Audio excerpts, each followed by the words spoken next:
Hello friends, welcome back to my channel. दोस्तों, आज की इस वीडियो में मैं आपको बताने वाला हूं दोस्तों, अगर आपके पास विंडोज़ 10 में और विंडोज़ 11 में कैमरा एप्लीकेशन में ये एरर आ रहा है तो आप इजीली इस एरर को रिमूव कर सकते हैं। तो बहुत सिंपल है, आप इस वीडियो को एंड तक देखते रहिए। तो दोस्तों, यहाँ पर कैमरे का जो एरर है, ऑल कैमरा रिजर्व्ड, तो आप जो है इजीली इस एरर को रिमूव कर सकते हैं। सबसे पहले आपको विंडोज़ की सेटिंग में जाना है। यहाँ पर स्टार्ट मेनू पर क्लिक कीजिए, सेटिंग पर क्लिक कीजिए, विंडोज़ 11 सेटिंग ओपन हो जाएगी। उसके बाद आपको यहाँ पर साइड में ऐप्स का ऑप्शन है, आप इस पर क्लिक कीजिए और यहाँ पर ऐप्स एंड फीचर पर क्लिक कीजिए। फिर दोस्तों, आपको यहाँ पर सर्च बार में टाइप करना है कैमरा, तो आप यहाँ पर देख सकते हैं थ्री डॉट्स के ऊपर आपको क्लिक करने के बाद यहाँ पर एडवांस ऑप्शन के ऊपर आपको क्लिक करना है। उसके बाद आप स्क्रॉल कीजिए, फिर आपको यहाँ पर रिपेयर के ऊपर क्लिक कर देना है। तो जैसे कि आप यहाँ पर देख सकते हैं कैमरा एप्लीकेशन यहाँ पर रिपेयर हो गया है। उसके बाद आपको यहाँ पर रीसेट के ऊपर क्लिक करना है, फिर से रीसेट के ऊपर क्लिक कीजिए, कैमरा एप्लीकेशन रीसेट हो जाएगा। तो आप थोड़ा सा वेट कीजिए ये प्रोसेस कंप्लीट होने तक।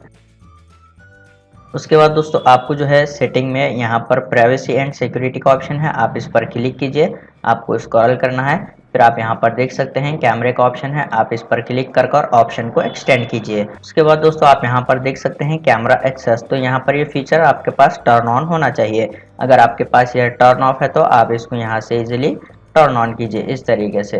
उसके बाद आप यहाँ पर से जो भी एप्लीकेशन में कैमरा है तो यहाँ पर आप उसको टर्न ऑन कीजिए इस तरीके से। उसके बाद आपको यहाँ पर सिस्टम के ऊपर क्लिक करना है सेटिंग के अंदर, फिर आपको यहाँ पर स्क्रॉल करना है और यहाँ पर ट्रबल शूट के ऊपर क्लिक कीजिए, फिर आपको अदर ट्रबल शूटर के ऊपर क्लिक करना है, फिर आप यहाँ पर फाइंड आउट कर सकते हैं कैमरा, तो आप यहाँ पर देख सकते हैं कैमरे का ऑप्शन है। उसके बाद आपको यहाँ पर रन के ऊपर क्लिक कर देना है।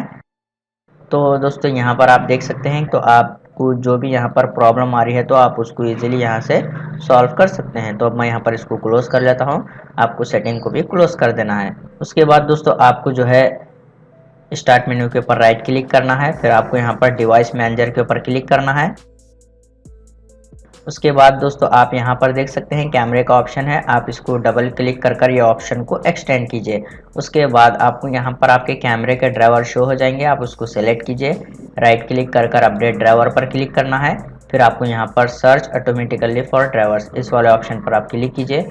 उसके बाद आपको इसको क्लोज करना है, फिर से आपको सेलेक्ट कर राइट क्लिक करना है, अपडेट ड्राइवर पर क्लिक करना है और यहाँ पर browse my computer for drivers इस वाले ऑप्शन पर क्लिक कीजिए और यहाँ पर आपको let me pick from a list इस वाले ऑप्शन पर आपको क्लिक करना है और यहाँ पर आपको कैमरा सेलेक्ट कर नेक्स्ट के ऊपर क्लिक करना है। तो आप यहाँ पर देख सकते हैं इसके ड्राइवर यहाँ पर इंस्टॉल हो गए हैं। फिर आपको इसको क्लोज कर देना है, यहाँ पर ऑल सेटिंग्स को आपको क्लोज कर देना है। आपको फिर से विंडोज 11 की सेटिंग में जाना है, स्टार्ट मेनू पर क्लिक कर सेटिंग पर क्लिक कीजिए। उसके बाद आपको यहाँ पर विंडोज अपडेट के ऊपर क्लिक करना है और यहाँ पर आपको चेक करना है आपके पास विंडोज अप टू डेट है या नहीं। अगर आपके पास विंडोज अपडेट पेंडिंग है तो आप उसको डाउनलोड कर इंस्टॉल कीजिए, कंप्लीट हो जाएगा। तो आपके पास यहाँ पर कोई भी विंडोज अपडेट जो है पेंडिंग में नहीं होना चाहिए। उसके बाद अब मैं यहाँ पर इस सेटिंग को क्लोज कर लेता हूँ, फिर आप अपने पीसी को एक बार रीस्टार्ट कीजिए, प्रॉब्लम सॉल्व हो जाएगी। उम्मीद है आपको ये वीडियो पसंद आ गया तो प्लीज़ लाइक कर देना और इसी तरह के वीडियोस देखने के लिए चैनल को सब्सक्राइब कीजिए।